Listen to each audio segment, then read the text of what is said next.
the tornado. That's Perryton, that direction, so we are 3 miles north of Perryton. Definitely major damage in Perryton. All this side of town is gone. The yard is gone.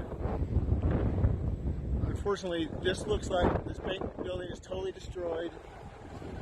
And fire and EMS, it is no more. Perryton Fire and EMS is no more.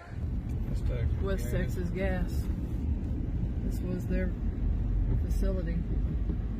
Here's a truck. I don't know where it came from. This whole area is just wiped out.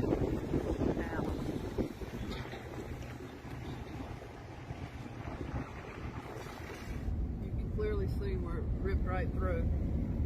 Just off of Highway 15 on the south side.